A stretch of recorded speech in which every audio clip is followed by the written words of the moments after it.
I'm glad that you were still with us on TV3. My name is Kweku Timin. Up next, we're getting you updates from our world of business. And this afternoon, I'll thrill you a little bit because I just want to take you back a year ago. Now, just a mere mention of bushmeat was scary. And you know the reason why I'm saying so. It was synonymous with the deadly Ebola virus that killed thousands in West Africa. Well, as that seems to have settled on the spread of the viral disease, what is the fate of the once Ghanaian delicacy?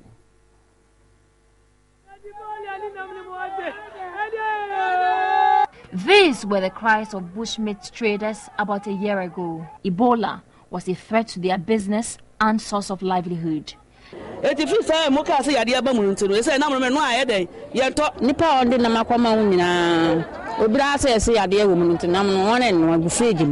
Mentioning the name Ebola was not even an easy one for some of these traders. Bushmeat, according to experts, was one of the sources of getting the virus. The once Ghanaian delicacy was dreadful. It's been a year since the world's deadly nightmare, Ebola, swept thousands of lives, with Liberia and Sierra Leone being the hardest hit. The dust seems to have settled after successes in minimizing the spread. Back at the bushmeat market in Accra, there seems to be some smile back on the faces of traders. They say they used to do. And to start caneno, it was about past a high and papa. My cotton fee, almost 8 months. I mean, yet maybe I make it on Colasso. And saying, I am 5 1 and Cacrac on your point. I don't know. Ebola, brass, bathroom. Say, Namuni Omuto, or Mount Saint Bolano, and Nim, the air can nim, says Omuto mine. But the fortunes of these women seem to be a bad luck for others.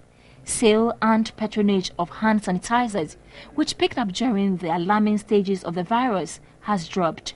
The havoc caused by the Ebola virus in West Africa is not forgotten, but patronage of the one supposed carrier of the virus, bushmeat, is back in high demand.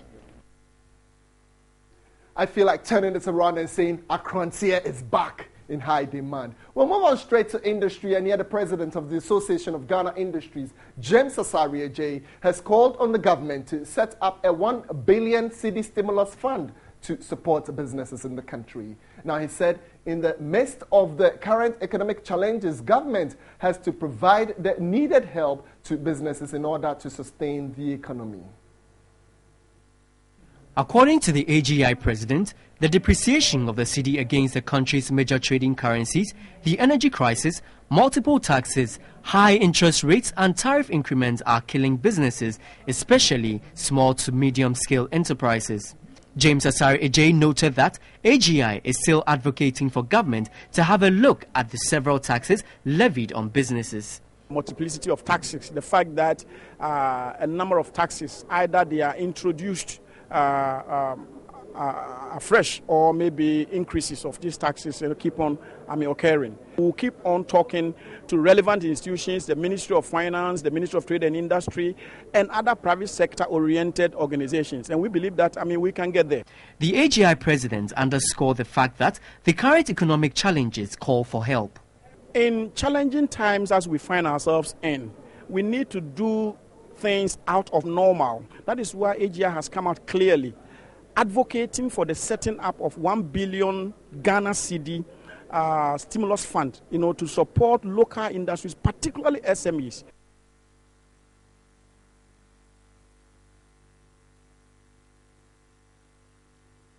All right, away from industry, let's move on to some economic issues. And here, the International Monetary Fund, that's the IMF, has granted Ghana an approval to launch a new Eurobond of $1.5 billion this year. President John Dramani Mahama is optimistic this will boost growth and reduce the country's debts.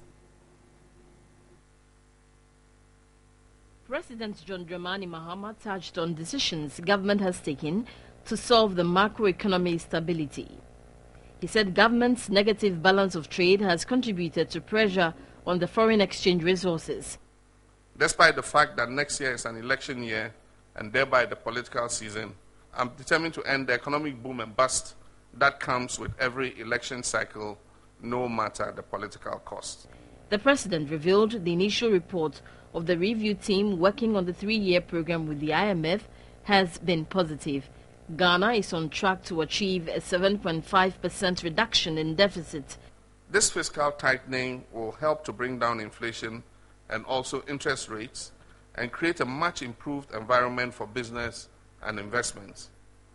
This positive review will unlock the next tranche of IMF funding, which will help improve the Bank of Ghana's reserve position.